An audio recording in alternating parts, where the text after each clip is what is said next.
In the spring of 2016, A small team is working a patch of pale ground in the Nefud desert in the north of Saudi Arabia. The ground is not sand. It is chalk white and flat, and it sits in a shallow bowl ringed by red dunes. It is the floor of a lake. There has been no lake here for a very long time. No river feeds this place. No rain of any consequence falls on it. The nearest permanent water is hundreds of kilometers away. But the sediment says otherwise. The sediment holds freshwater snails. It holds the bones of wild cattle. It holds the bones of hippopotamus. And on the surface, among the stone tools, someone picks up a fragment 3.2 centimeters long. It is a finger bone. The bone is scanned, measured, compared against the fingers of Neanderthals, of primates, of modern people. The answer comes back without much argument. It is human, ours, Homo sapiens, and it is at least 85,000 years old. It is the oldest directly dated fossil of our species anywhere outside Africa and the strip of land immediately beside it. Older than the accepted story allowed. Found not on a coast, not on a shoreline, not hugging the edge of a continent, but 400 kilometers inland, in the middle of what is now one of the driest places on the planet.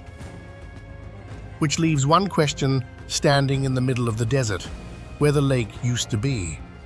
If someone stood here 85,000 years ago and drank, where did the water go?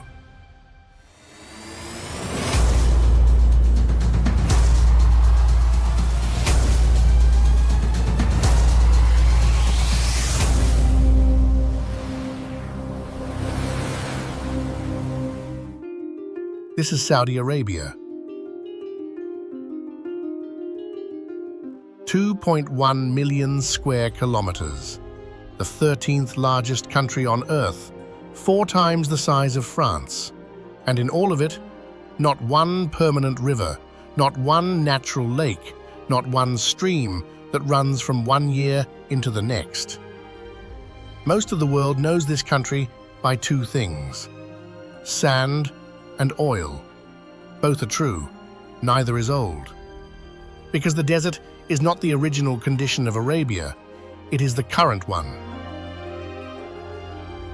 Satellite imagery has now mapped the ghosts. Beneath the dunes and across the gravel plains, researchers have counted the beds of roughly 10,000 ancient lakes. Not puddles, lakes, with shorelines, with sediment layers, with the fossils of animals that need standing water to live. Cores drilled through one of them at a site called Kal Shan in the southern Nefud tell the story cleanly. Permanent lakes formed there at least 5 separate times in the last 500,000 years. 400,000 years ago, 300,000, 200,000. Then a long green window that opened around 130,000 years ago, and a final one roughly 55,000 years ago. 5 times the Arabian Peninsula turned green. The mechanism is simple enough to draw. The monsoon that today soaks India and the Horn of Africa did not always sit where it sits now. When the Earth's orbit tilted the sunlight a little further north, the rain belt walked north with it. It crossed the Red Sea, it crossed the peninsula, and a desert became a grassland. Savanna, acacia, standing water, herds.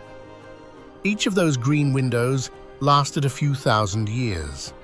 Then the orbit shifted, and the rain belt walked back south, and the grass died, and the lakes evaporated, and the sand returned.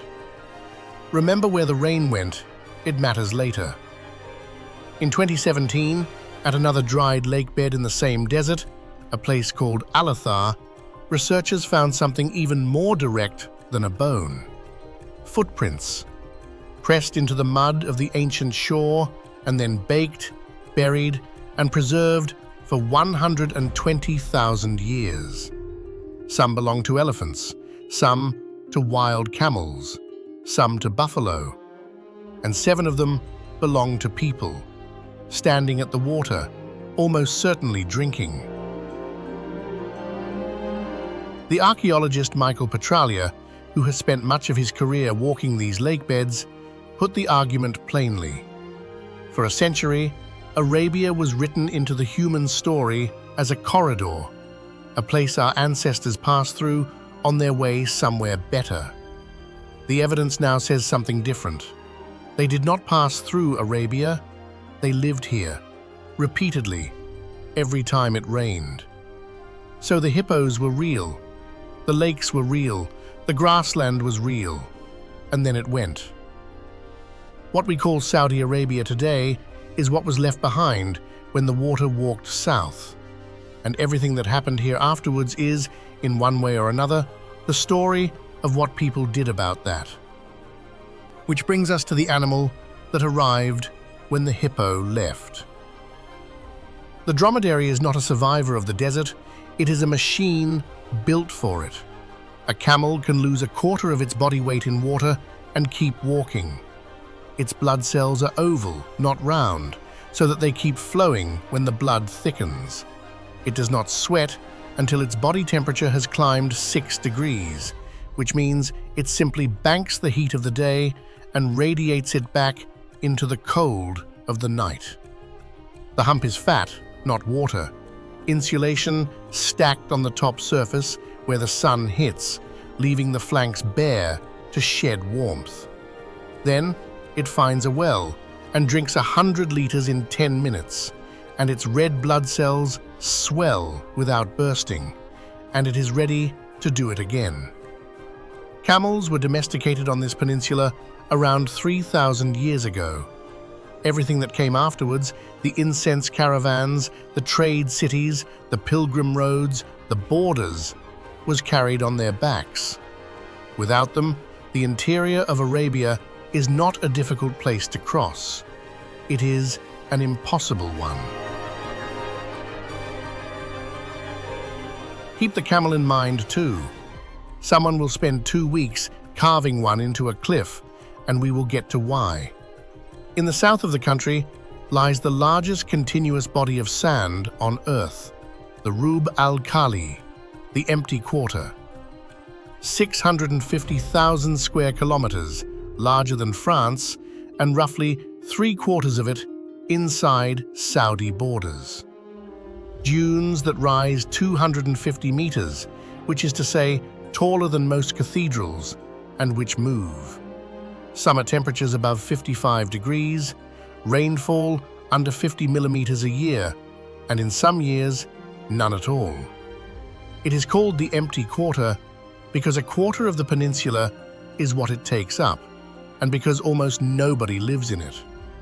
But the name is a description of the present tense, because underneath it, at a place called Mundafan, is another lakebed.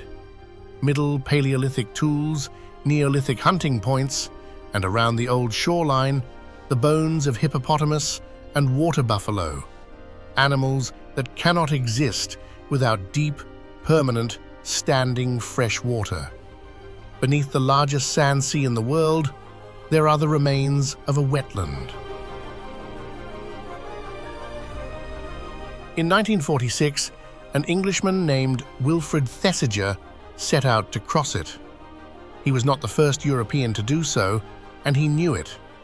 He crossed twice over 3 years, and the accounts he brought back are among the most precise descriptions of the interior ever written. Thesiger was also honest about something most explorers of his era were not. He did not survive the empty quarter. His Bedou companions survived it and took him with them. They knew which wells still held water and which had gone bitter. They knew how to read a dune face for firm ground. They rationed flour so exactly that he wrote about the hunger for the rest of his life. The knowledge that carried him across was not his. It was theirs, and it was old, and it had been assembled by people who had been solving this exact problem for thousands of years.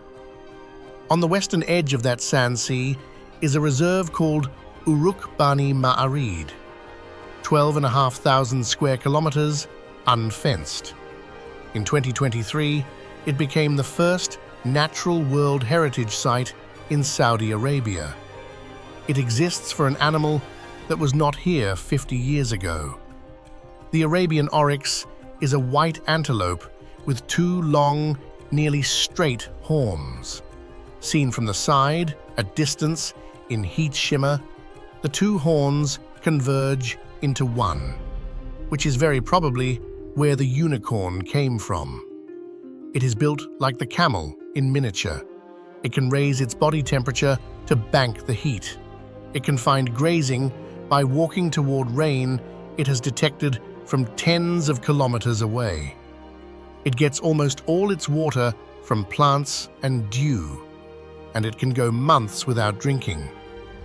None of that saved it. In the 20th century, hunting parties began crossing the sand in vehicles with rifles. The oryx cannot outrun a truck. 1972, the last wild Arabian oryx is shot. The species is gone from the wild. Every surviving animal is in a zoo or a private collection. What happened next took 40 years, and we will come back to it. Because there is a reason the oryx knew where the rain was. It had been following it across this peninsula since the grass was here. And it was not the only one keeping a record. 200 kilometers east of the dunes, in Hale province, a range of low rock called Sinman rises out of flat ground. At its foot, there was once a lake. It is gone. The people who came to drink from it left a record on the stone above. Juba and its sister site at Shuwaimis hold what is very probably the largest and most detailed collection of Neolithic rock carvings on Earth. Panel after panel, cut into sandstone, layered on top of each other across 10,000 years. They are not decoration. They are an inventory. Carved into that rock, in a country that today holds none of them, are lions, onagers, wild asses, herd animals of open grass, long-horned cattle, the kind that need pasture, not scrub, ostriches, ibex, and leopards. At Shuwaimis, one panel shows dogs, 13 of them, in a pack, working a hunt, and running from the neck of each dog to the waist of the hunter is a line. They are on leads. It is among the oldest depiction of a leashed dog anywhere in the world. These carvings are a census taken by people who had no idea they were taking one. They drew what they saw, and what they saw was a landscape that could feed lions. Researchers working the panels ran the arithmetic backwards. To sustainably support a single pride of about 13 lions, the land would have needed a standing population of more than 160 onager. To support one leopard, more than 70 mountain gazelle. That is not a desert. That is a savanna, with a food chain stacked 4 levels deep, in a place that now cannot support a goat without a truck bringing water to it. The leopard on that rock face was carved 8,000 years ago by someone who had seen one. Remember it. We will find out where it went. And then, somewhere in that same window, the drawings stopped being the strangest thing people were making out here. Scattered across 200,000 square kilometers of northwestern Arabia are rectangles. They are made of stone. 2 long parallel walls, low, knee-height, thigh-height, closed at one end by a thicker platform and at the other by a base. They range from 20 meters long to more than 600. They sit on lava fields, in canyons, on open plain. Local people have known about them for generations and call them simply the works of the old men. Archaeologists call them mustatils. It is the Arabic word for rectangle. More than 1,600 of them have now been catalogued. Radiocarbon dating puts their construction around 5,300 to 5,000 years before Christ. That is 7,000 years ago. It makes them older than Stonehenge by roughly 2,500 years, older than the pyramids at Giza by more than 2,000. They are one of the earliest large-scale monumental building traditions known anywhere on the planet, and until 2017, essentially nobody had studied them. The obvious question is what they were for. The walls are too low to keep anything in or out. There is no roof, no hearth, no rubbish, no sign anyone ever lived inside one. In 2019, an Australian archaeologist named Melissa Kennedy began excavating a mustatil east of Alula, 140 meters long, built from local sandstone.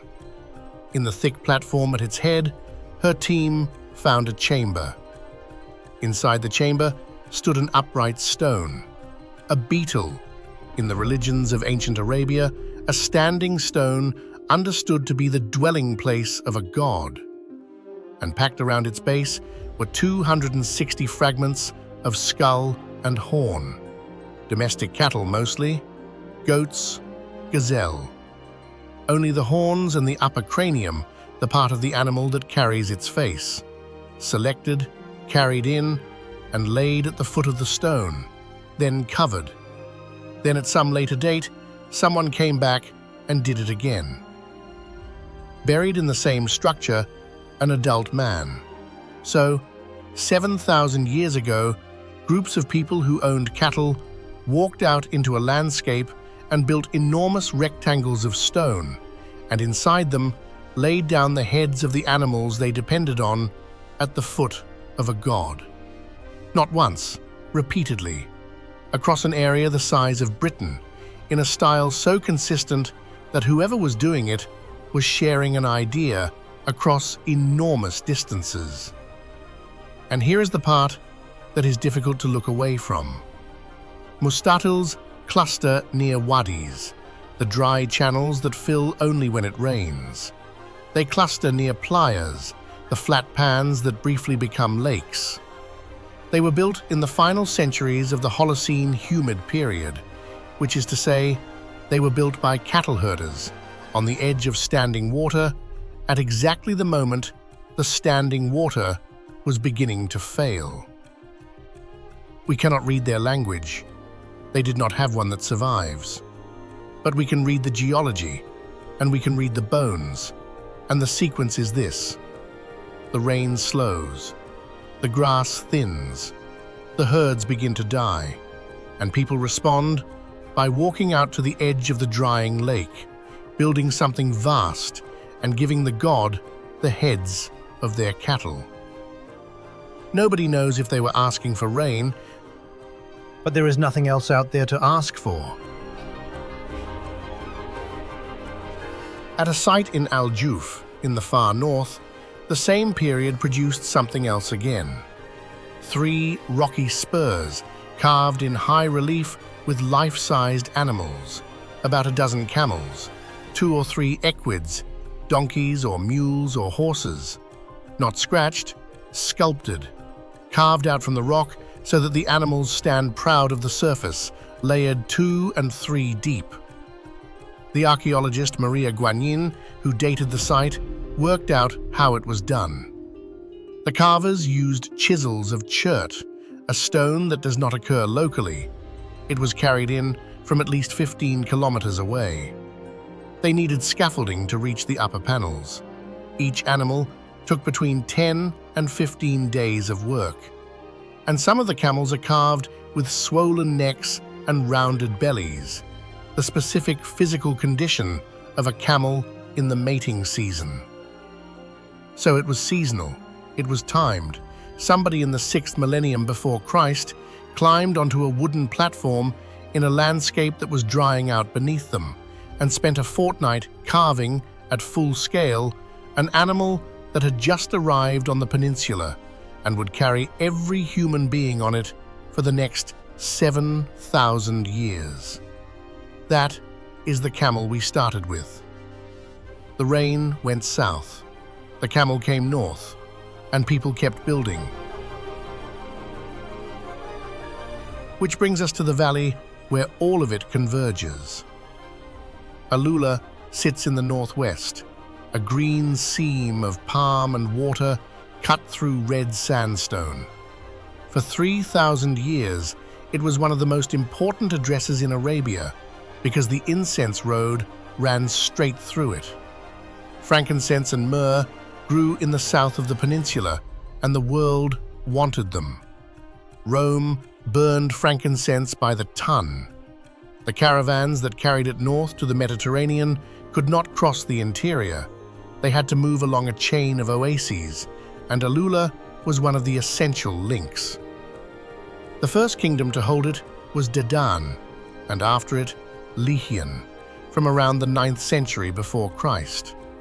Their capital was carved into the cliff face, and above it, cut into the rock, rows of tombs guarded by lions.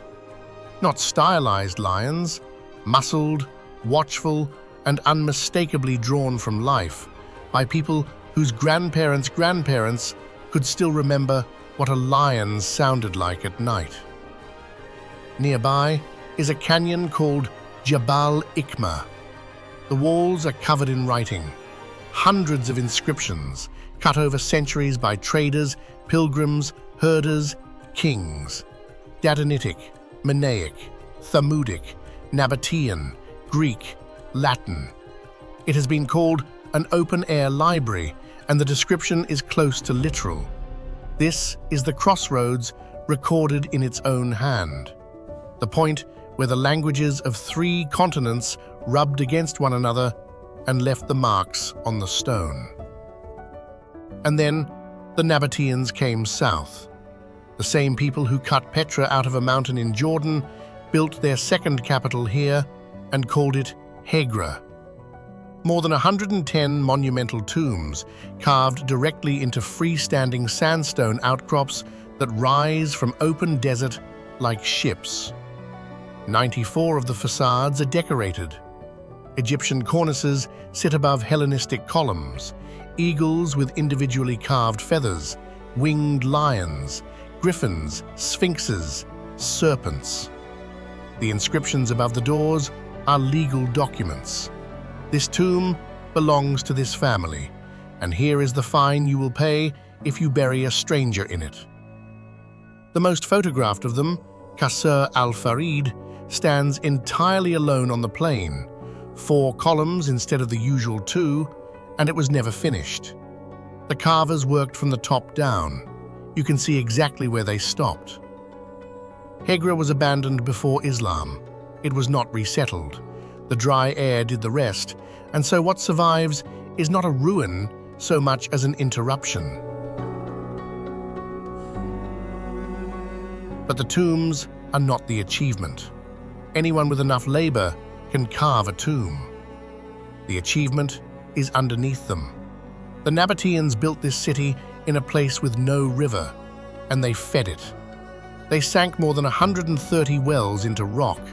They cut cisterns to catch what little rain arrived and channeled it. They ran irrigated agriculture in open desert on a scale that supported a permanent population and fed the caravans passing through.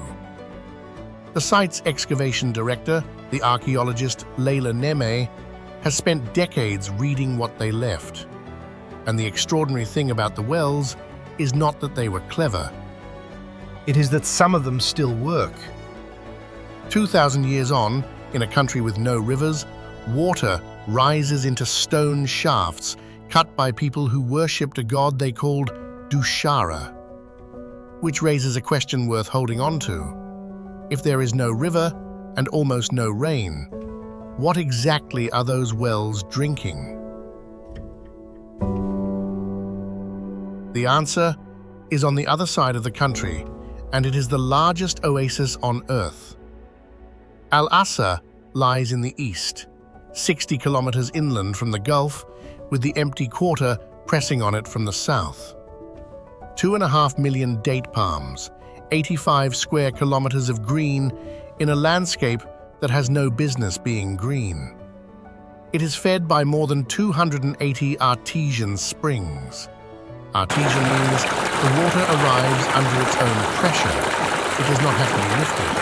It comes up. People have been living here since the Neolithic for the simple reason that this is where the water surfaced. The canals that distributed across the groves were dug, redug, and argued over for thousands of years. The date harvest still runs to more than 100,000 tons a year.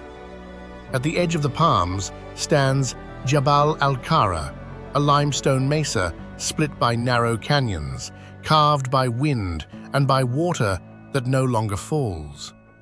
Inside, the caves hold a steady 20 degrees in every month of the year. People have sheltered in them from the summer for as long as there have been people here to shelter.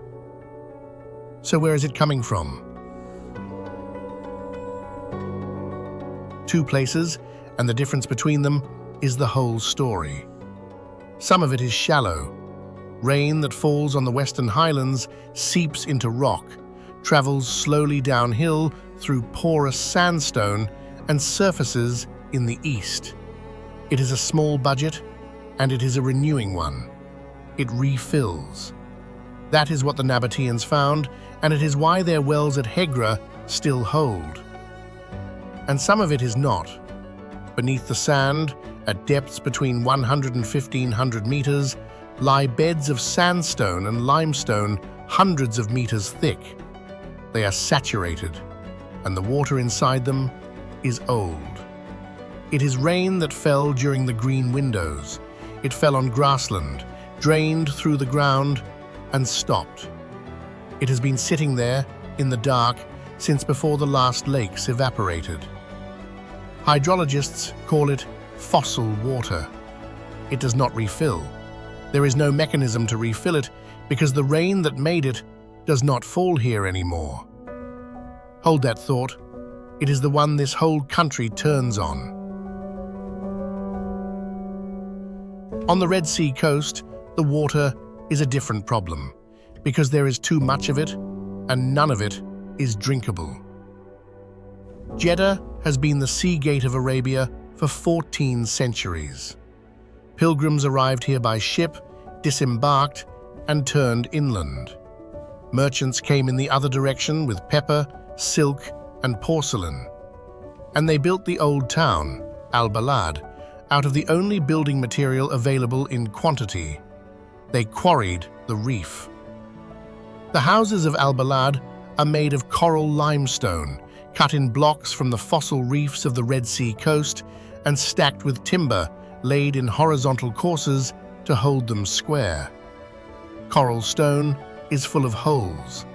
It is porous and light, and it breathes, which in a city where the humidity does not drop is not a flaw, but the entire point. Over the windows, they hung roshan, tall wooden screens of turned lattice projecting out from the facade, carved and unglazed. Air passes through them. Light does not, quite. The women of the house could see the street could not see in. The whole city is a machine for moving air through a wall of stone that was, not long ago, alive. The Nasif house, built in 1872, still stands at the center of it, with a tamarind tree at its door. For a long time, the only substantial tree in the old town, and so the address by which everything else in Jeddah was described. Inland, in the Najd, the high central plateau, the hardest country in the peninsula, there is no reef, no timber, and no stone worth cutting. There is a wadi, and there is mud. Diriyah sits along Wadi Hanifa, a valley that runs with water perhaps a handful of days a year, and holds it in the ground for the rest. The town was raised out of the valley's own silt, mud mixed with straw, formed into blocks, dried in the sun, and stacked into walls a meter thick. Thick mud is a superb material for this climate because it is slow. The sun beats on it all day, and the heat takes until well after dark to work its way through. By the time it arrives inside, the desert night has already begun pulling it back out. The buildings breathe in a 24-hour rhythm, and they cost nothing but labor. In 1727, the district of At-Turayf became the seat of the first Saudi state. The palaces are mud, the mosque is mud. The walls that once ran around the whole quarter are mud, and where they have not been maintained, they have quietly returned to the valley they were dug out of. Every one of these places is the same idea, answered in a different material. Wells in the north, springs in the east, coral in the west, mud in the center. 4 solutions to one problem. The water is leaving, and we are staying.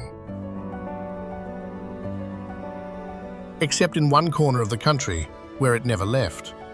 Along the southwest, running parallel to the Red Sea, the land buckles upward into the Sarawat Range. In the Asir region, it reaches 3,015 meters, and every summer, between June and September, something happens there that happens nowhere else in Saudi Arabia. It rains. The monsoon that walked south out of Arabia thousands of years ago did not walk out entirely. Its northern edge still clips the highlands. Moisture pushed off the Indian Ocean, driven up the escarpment, cooled, and dropped. The locals call the season the Kharif. Cloud pours over the ridge and sits in the valleys for weeks. Abha, the regional capital, sits at 2,270 meters. Summer highs are in the low 20s. Winter nights approach freezing. The slopes are covered in juniper forest, real forest, wet enough to hold moss and lichen, and nearly 1,000 species of flowering plant grow in this one corner of the country out of about 3,500 nationwide. Nearly a third of Saudi Arabia's plant life is squeezed into the sliver of it that the monsoon still touches. This is the green Arabia that everything else was. Not a metaphor, the actual remnant hanging on at altitude because that is the one place the rain still climbs high enough to reach. And the people who live in it did not build the way the rest of the country builds. The mountains here are cut into terraces, thousands of them, stacked up slopes so steep that the fields are sometimes narrower than a man is tall. Each terrace wall is dry-laid stone, and its purpose is not really to hold soil, it is to hold time. Rain that would sheet off a bare mountain in 20 minutes is caught, slowed, and made to sit long enough to soak in. They grow wheat on them, barley, coffee, Arabia's oldest cultivated crop, still worked by hand on these slopes. Ginger, fruit, and the wildflowers that feed the hives, because Assyri honey is among the most valued in the kingdom, and the price of it reflects that. The villages are towers. At Rijal Alma, 60 multi-story houses of slate and quartz rise out of the mountainside, the white stone set into the dark stone in patterns you can read from across the valley. The village has stood for more than 900 years on the corridor that carried trade and pilgrims between Yemen and the holy cities. The forts are still owned by the families who built them. Inside, the walls are painted. Al-Khat al-Asiri, geometric murals in red, white, green, and yellow, applied by the women of the household, mother teaching daughter, repainted with every generation. UNESCO lists the practice as intangible heritage. In Asir, it is simply what a wall looks like. And at Habala, a village sits on a ledge partway down a sheer cliff, reachable for most of its history only by rope ladders lowered from above. That is what the name means. The people who lived there chose a shelf of rock with a defensible approach and a spring, and made the vertical distance somebody else's problem. Along the ridgelines, men still wear crowns of flowers and dried herbs in their hair, marjoram, basil, jasmine, wound into circlets. The Katani tribes have done it for a very long time. It is not costume, and it is not for visitors. It is worn because it smells good, because it signals status, because it always has. Every mental image the world holds of this country, the flat sand, the heat, the treeless horizon, breaks against a mountain in Asir, where a man in a flower crown is picking coffee in the fog. And in the juniper above him, there are baboons. The Hamadryas baboon is the only primate on the Arabian Peninsula other than us. It lives along the Sarawat in troops that can run to hundreds of animals, sleeping on cliff faces at night. Vertical rock is the one bedroom a leopard cannot easily enter, and coming down at dawn to forage. Their society is built in layers. The base unit is a single male with a small band of females. Those units gather into clans. Clans gather into bands. Bands gather at the cliff at dusk into sleeping troops that can number in the hundreds. It is one of the most structurally complex social systems in the animal kingdom, and it exists because in a dry landscape you must forage in small parties to find enough food, but you must sleep in large ones to survive the night. The ancient Egyptians thought them sacred and drew them worshipping the rising sun, because at dawn, Hamadryas baboons sit on the rock face, facing east, arms raised, warming themselves. They are still doing it. On a Saudi escarpment this morning, with the mist coming up the valley. Below the mountains, the land drops to the Tihama Plain, and then into the Red Sea, a sea that exists because Arabia tore away from Africa roughly 25 million years ago and is still tearing a couple of centimeters a year. Off the coast of Jizan lie the Farasan Islands, coral, mangrove, and salt flats. Flamingos work the shallows, ospreys nest. The white-eyed gull, which lives nowhere on Earth but this sea, breeds on the sand. And on the islands themselves is a gazelle found in no other place, small, pale, and cut off here for long enough to have become its own thing. Further north, off Al-Lith, whale sharks gather in the spring. It is worth saying plainly, this is a country with cloud forest, coral reef, mangrove, volcanic badland, salt marsh, and the largest sand sea on the planet. And the world has agreed, more or less unanimously, that it is a desert. The volcanic badlands are worth a minute of their own. Western Saudi Arabia is scarred with Herat, lava fields, black and broken, left by eruptions along the same rift that opened the Red Sea. Herat Khabar covers thousands of square kilometers of them.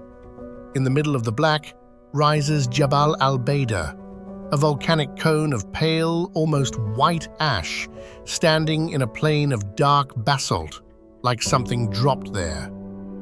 At Al-Waba, a crater 2 kilometers across and 250 meters deep opens in flat ground, formed not by an impact, but by an explosion of steam when rising magma met groundwater.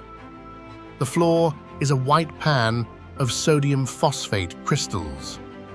Water and fire meeting a kilometer underground, 4,000 years ago. Even the craters here are made of water that is no longer there.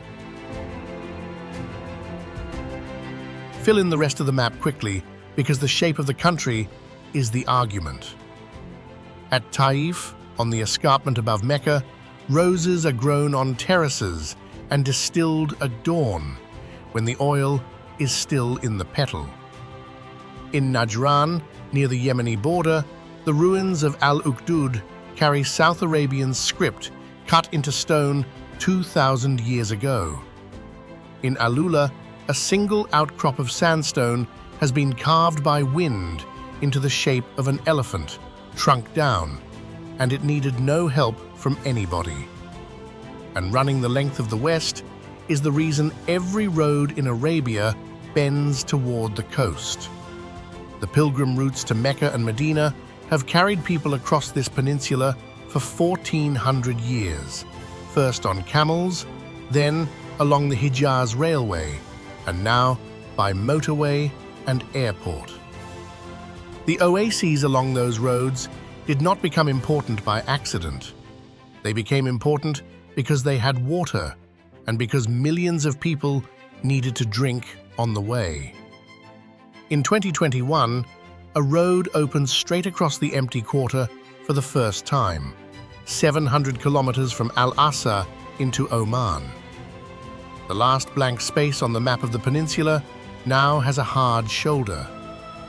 And beneath the eastern sand Lies Gawar, the largest conventional oil field ever found, which is the fact the world settled on. For 80 years, Arabia has been described to the rest of us in one word, and the word is fuel. It is worth naming what that did to the telling, because it meant that a peninsula holding the oldest evidence of our species outside Africa, the earliest monumental architecture on Earth, 10,000 vanished lakes, and a cloud forest got filed, more or less permanently, under a commodity. Arabia was written into the human story as a place you cross, or a place you buy from, not a place you come from. The correction to that is not the ruins, and it is not the mountains, it is the water. And what happened to it in the last 50 years is the largest thing this country has ever done. Start with what was already gone. The lion that the carvers of Shuwaimis put on the rock disappeared from Arabia in the middle of the 19th century. The Arabian ostrich followed it. The onager went.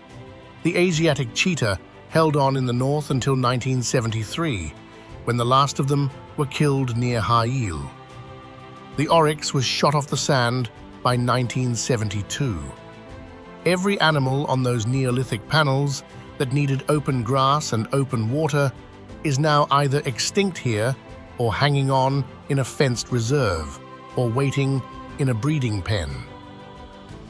The carvings are 8,000 years old. Most of the killing took a single century.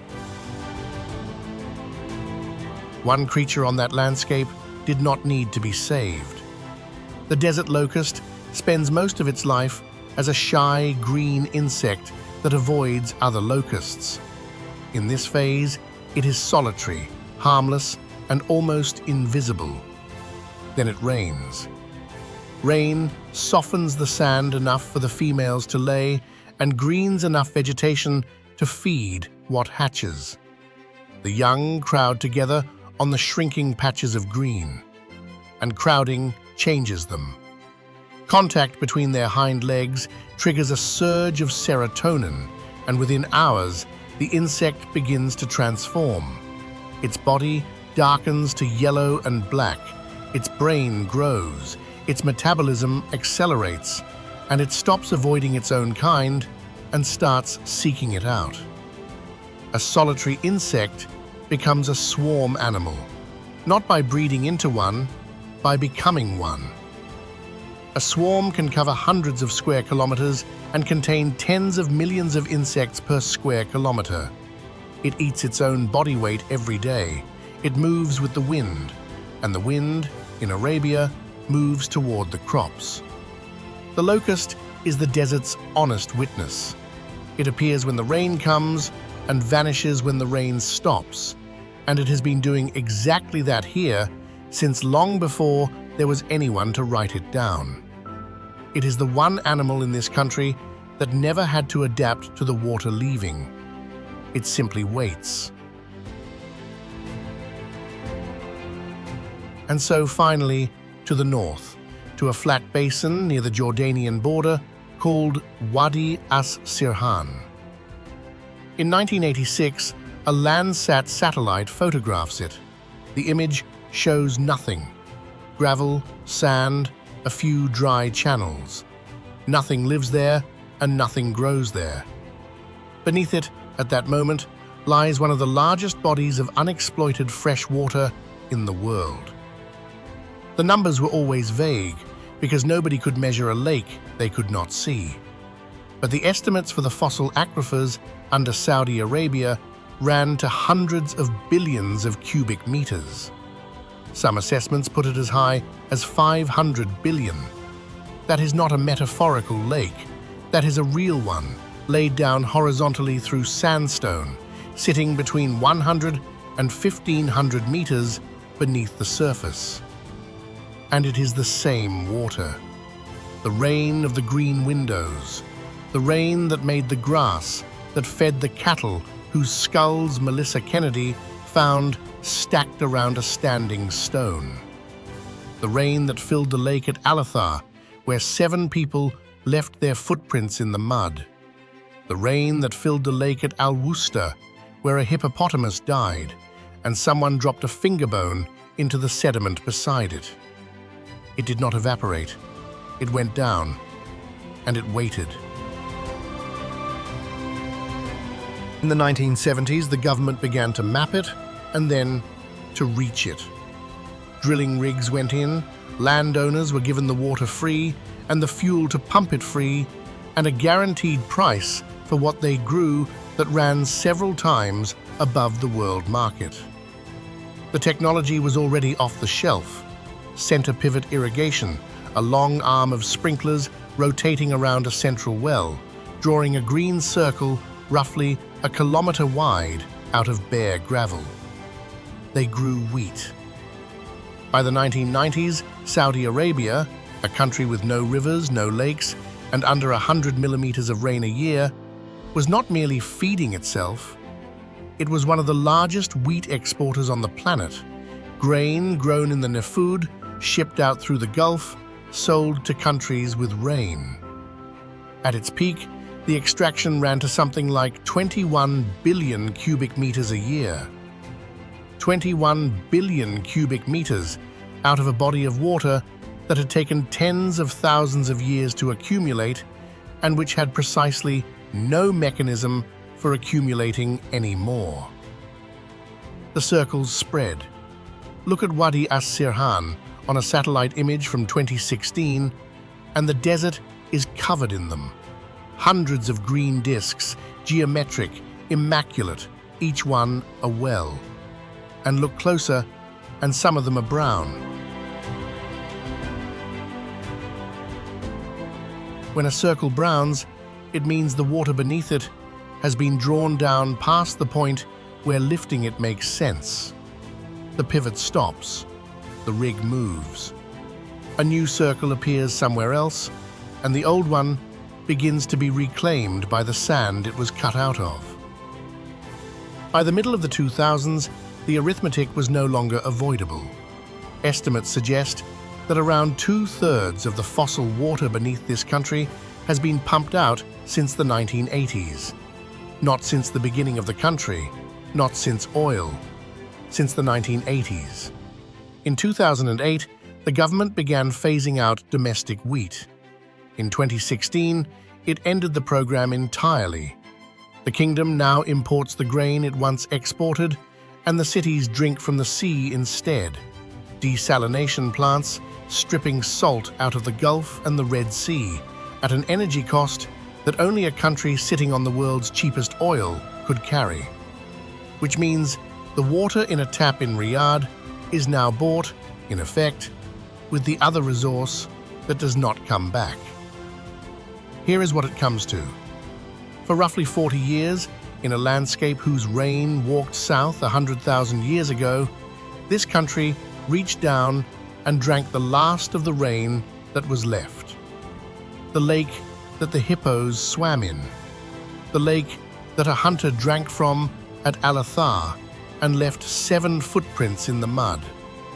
The lake that stood at Al-Wusta, where somebody died and left behind 3.2 centimetres of finger. They found it and they spent it in a single human lifetime. And they did it to grow wheat in a desert at a loss and sell it to the rain-fed world. Nobody set out to do that. That is the thing about it.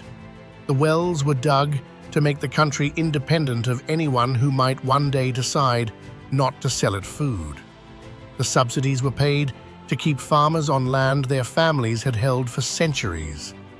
Every step of it was rational and defensible and taken by people who could not see the bottom of the tank from the top of it. There was no meter on the aquifer. There is still no meter on the aquifer. Hydrologists estimate what is left may be economically reachable for perhaps another 50 years. The estimate assumes a great deal, and everybody who quotes it knows that. The Mustatil builders walked out to the edge of a drying lake 7,000 years ago and laid the heads of their cattle at the foot of a god, because the rain was failing and they did not know what else to do. We know a great deal more than they did. We have satellites and cores and isotope dating, and we can tell you the exact century in which each of those 5 green windows opened and closed. And when we found the water they had been praying for, Sitting undisturbed under the sand, we pumped it out and grew a crop that could have been bought. The weight of that should be allowed to sit. There is one animal left to account for. The leopard carved into the rock at Shuwaymes 8,000 years ago is the Arabian leopard, and it is the smallest leopard on Earth. Pale gold, heavily marked, built for cliff and canyon rather than grass. It hunts ibex, gazelle, hyrax, hare. Where its prey has been shot out, it takes goats, and where it takes goats, it is killed for it. It is very close to gone. The current estimate for the entire Arabian Peninsula is somewhere around 120 animals in the wild. In Saudi Arabia itself, it may already be extinct. No confirmed sighting has been made in years. The people who carved it into that cliff had seen one that morning. It was not remarkable to them. It was simply what lived up the wadi. In 2019, the Royal Commission for Alula took over the breeding program for the species. In the valleys around Sharan, the acacia is being replanted. More than 1,500 animals, Arabian gazelle, sand gazelle, Nubian ibex, and the oryx, have been released back into the reserves because a predator cannot be returned to a landscape that has nothing for it to eat. The ungulates have begun to breed on their own. A population of sooty falcons has turned up unprompted and now nests in numbers that matter internationally. And in June of 2024, at the breeding center, a pair of leopards produced triplets, the firstborn in Saudi captivity in 3 decades. There is no date set for a release. There cannot be until there is enough genetic diversity in the pen and enough prey on the ground. But it is the same valley, the same wadi, the same cliff the Nabataeans carved their tombs into, and the same rock the Neolithic hunters cut a leopard into from life. And the oryx, the one that was shot off the sand in 1972, is now the reason the reserve exists at all. Captive bred from a handful of animals held in zoos and released back into the empty quarter across the 1990s. In 2011, it became the first species in history to be moved off the list of animals extinct in the wild and back onto the list of animals that are merely vulnerable. The unicorn is out there again. Nobody had to imagine it back. So here is where it leaves us, and it does not resolve. This is a country restoring the animals of green Arabia, the oryx, the ibex, the gazelle, and soon, they hope, the leopard, to a landscape it has just finished draining. The acacia going into the ground at Sharan is being watered. The water is coming out of the same aquifer. Both things are true at once, and neither cancels the other. The lakes will come back. That much is not in question. The orbit will tilt. The rain belt will walk north across the Red Sea again, and the Nefud will hold standing water and green grass and animals moving between them. It will simply not happen on a human timescale. The next green window is not scheduled for any century that concerns anyone alive. Until then, there is a white lakebed in the north with a bone in it. There are 1,600 stone rectangles nobody can read. There is a mountain where the monsoon still arrives, and a man in a flower crown picking coffee in the fog. There is a cliff with a leopard on it, and a valley below where the leopard's descendants are being counted, one by one, in a pen. And there is the sound, somewhere under the sand, of the last of an ancient rain being pulled up a pipe. This has been Saudi Arabia. Thank you for watching, and until the next journey.